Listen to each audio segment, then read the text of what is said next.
Three students are discussing experiences in shared housing at university. Honestly, living in a shared flat has been a bit of an adjustment for me. The biggest issue I've had is definitely the different levels of cleanliness among my flatmates. It's really hard to relax when the common areas, especially the kitchen, are often left messy after someone cooks, and nobody seems to want to clean up. Yeah, I totally get that, Aria. I had a similar problem last year. My flatmates were super chill, which was great. But chill often meant never doing the dishes. We ended up making a cleaning rota, and even then, it was a constant battle to get everyone to stick to it. Wow, you guys are making me feel lucky. My current flat is actually pretty good on the cleaning front, which is a huge relief.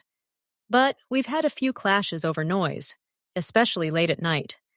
Some of my flatmates love to be loud, and it's hard to focus on studies when there's a mini party happening just down the hall. Oh, the noise issue is real too.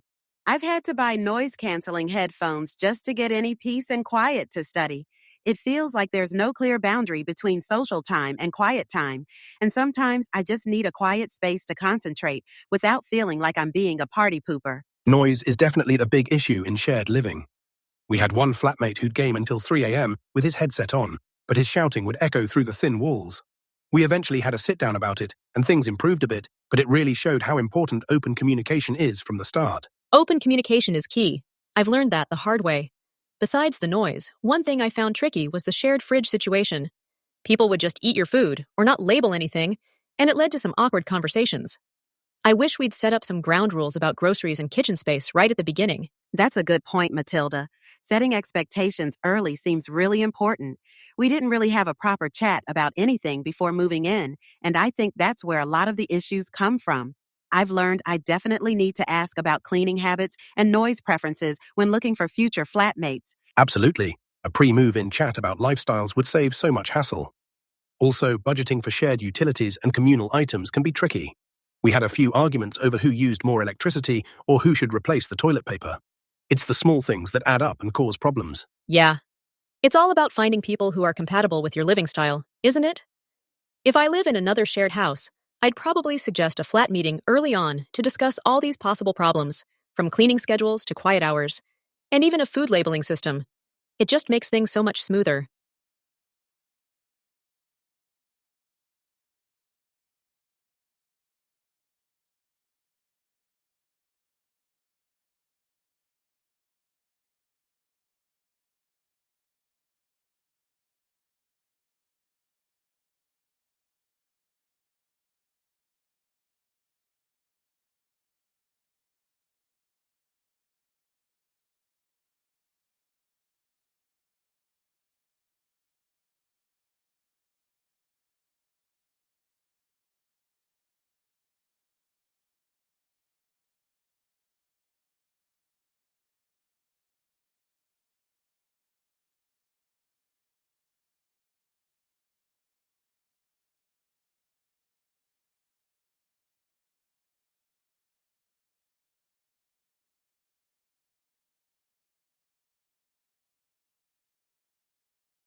Three students are discussing dealing with noisy neighbors in the dorm at university. Honestly, I'm just so fed up with my neighbors.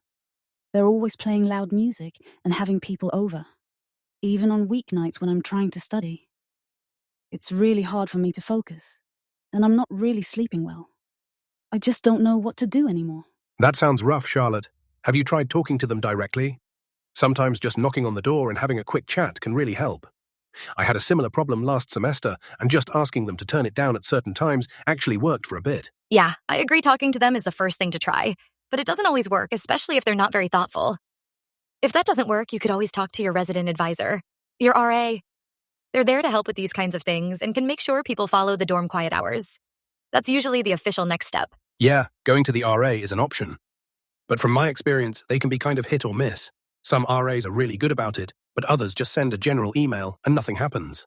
Personally, I've just found it easier to get good noise-cancelling headphones or just go to the library when it gets too loud. It's not perfect, but it does give you some control back. I appreciate the suggestions, George. But why should I have to leave my own room or wear headphones all the time? This is my living space, and I pay good money for it. It just feels unfair that I'm the one who has to change just because my neighbors are being inconsiderate. It's really tiring and making it hard to feel relaxed here. Charlotte's right. It's not fair to expect you to keep moving. Most dorms have very clear quiet hours, especially after 10 p.m. If the RA isn't helping, you might need to take it higher, like to the housing office or the resident director. There are usually official ways to complain about ongoing problems, and that's when they might actually do something. That's a good point about the official procedures. I guess if it's affecting your studies and well-being this much, it's worth trying the official route. As a last resort, if nothing else works, have you thought about asking for a room change? It's a pain, but sometimes a fresh start is the only way to get some peace. A room change feels pretty drastic, but I might have to think about it if nothing else gets better. I really wish they would enforce the rules more, or maybe have clearer consequences. Maybe if a few of us on the floor reported them, it would be taken more seriously. Definitely. A group complaint often matters more than just one person complaining. Living in a dorm should be a good place for learning, not a constant source of stress. It's important to stand up for your right to a peaceful living space, especially with exams coming up.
Three students are discussing using the campus gym at university. I'm finding it harder and harder to book a slot at the gym.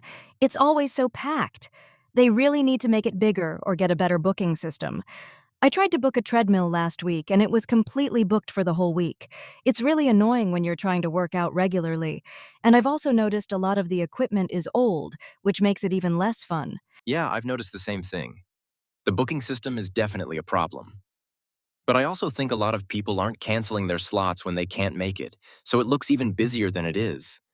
Maybe a small fee if you don't show up would make people cancel, so other people could use the slots. Also, I think the peak hours are too long. Maybe they could open earlier and close later to spread things out. I agree. The booking system's a nightmare. But I also think the gym could be better at offering different classes. I'm so tired of the same aerobics and spin classes. They should ask students what new workouts they're interested in. More yoga or even dance classes, for example. And maybe some classes for different fitness levels. Not everyone's an athlete. That's a good point about the classes. I've also noticed they don't really look after the equipment. Half the treadmills seem to be broken all the time. They need to spend money on fixing things. And yeah, more classes would definitely get more people interested and make it more fun. Maybe even some beginner workshops. Exactly. And what about the changing rooms? They're often dirty and crowded, especially after classes. More showers and cleaning would really help. Plus, maybe some lockers with phone chargers built in. That would be so convenient. It's the little things that make the gym better. Oh, the changing rooms are the worst. I've actually started changing at home to avoid them.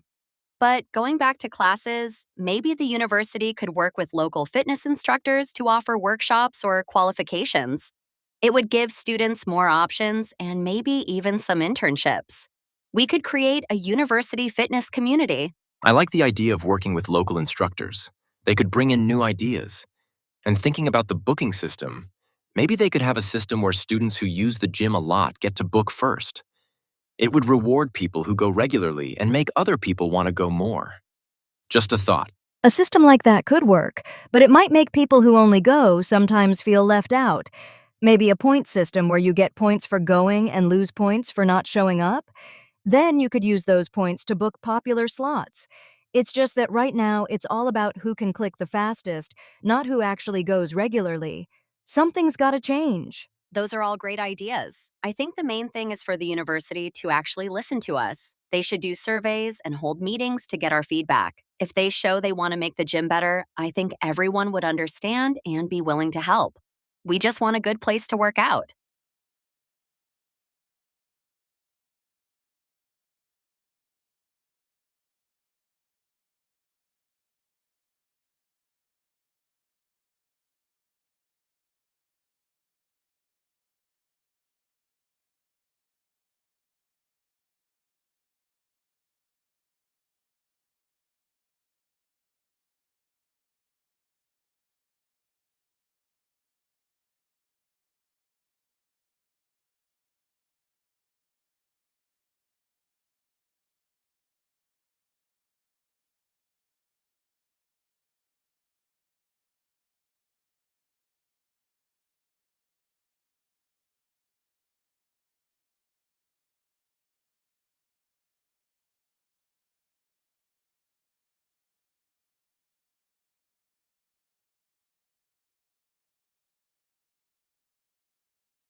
Three students are discussing joining the debating club at university. I've been thinking about joining the debating club for a while now. It seems like a great way to get better at public speaking and thinking critically. But I'm also a little nervous, because I've never really done proper debating before. I'm worried about having to think up arguments really fast and, saying them well. Has anyone here ever done debating? I did a bit of debating in high school, and it was really good. It definitely helped me be more confident when I say what I think and when I have to think fast. The thing is, it does take a lot of prep and, like, looking stuff up, which can take time. You have to be ready to work hard to know your stuff and make good arguments. But honestly, it's worth it. I agree with Will. I haven't done formal debates, but I've seen how good it can be. I want to join because I think it would help me see things from different points of view. I think it's important to be able to talk things through properly, even if you don't agree with someone. Plus, I've heard the club does workshops and practice for beginners, so you don't just get thrown in at the deep end. It's good to know about the workshops, Laura. I'm still a bit worried about the competition side of things. Do you have to be, super competitive to do well in the club? I'm more interested in learning and getting better, rather than winning all the time. Also, I'm a bit worried I won't have enough time because of my courses. Yeah, some people are really competitive, but the club also cares about learning and getting better. You can do less formal debates and practice where it's more about improving your skills, not just winning. And you don't have to do everything. You can pick what fits your schedule and what you like. It's all about finding what's good for you. Exactly. And think about the networking. Debating can help you get internships, scholarships, even jobs. Employers often want people who can communicate well and think critically, which you'll learn in the club. I think it's a great investment in your future, even if you don't want to be a professional debater. Laura, that's a really good point about the networking. I didn't think of that. But yeah, meeting people who are into the same things and getting to know experienced debaters could be really useful. Maybe we should all check out the club's next meeting and see what it's like. We can help each other out. That sounds great, Will.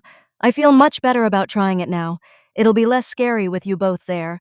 Plus, I'm excited about meeting new people and, seeing new things.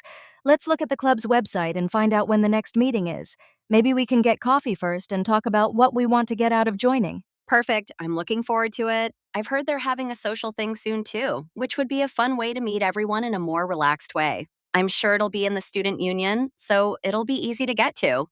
Let's definitely do some research before the first meeting so we can get a feel of what the club's like and maybe think of some topics we could debate.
Three students are discussing part-time work on campus at university. Hey guys, I was just thinking about how helpful it is to have part-time jobs right here on campus. It really saves a lot of travel time compared to working somewhere else. Plus, it feels like the university gets that we're students first, so they're usually pretty flexible with hours around our classes. It's a big help for managing our studies. Yeah, I totally agree with that, George. The convenience is definitely a big plus. I've heard there are a lot of different kinds of jobs, too, like working in the library, in the student cafeteria, or even as a peer tutor. I'm wondering if those types of jobs offer better pay or more useful experience than, say, a retail job downtown. From what I've seen, it really depends on the department, Matilda. But many campus jobs do offer useful experience, especially if you're looking for something that connects with your major. I know a friend who got a job with IT support, and it's been great for their tech skills. Plus, it's a fantastic way to meet new people from different parts of the uni that you wouldn't normally interact with. That's a good point about the experience, Will. But sometimes, even with the flexibility, it can be hard to balance the work.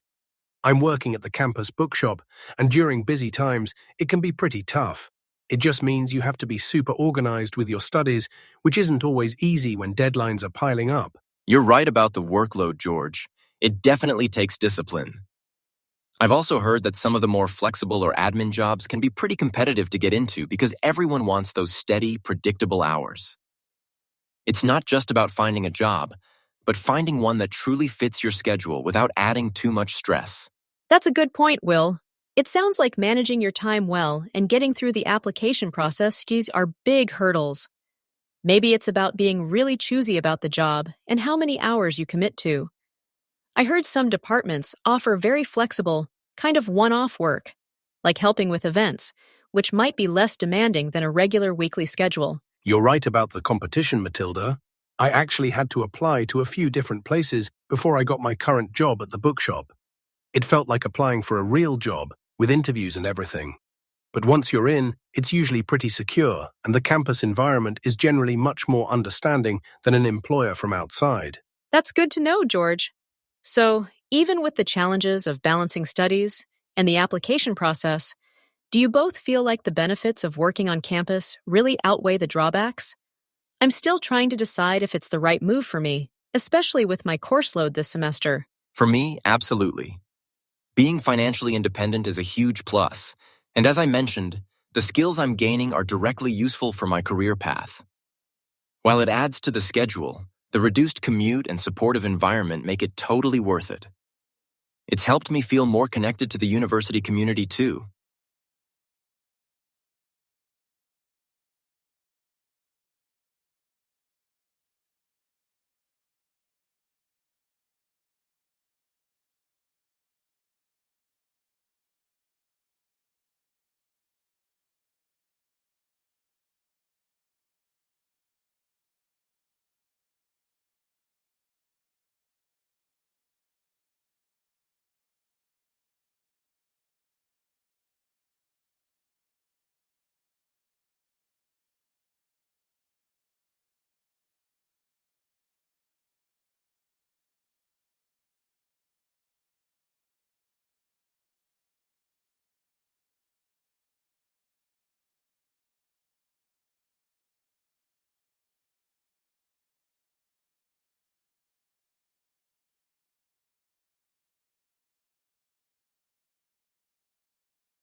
Thank you for watching this video. Will help you a lot, and subscribe our channel Vital PTE Academy to see more education related videos of PTE Academy.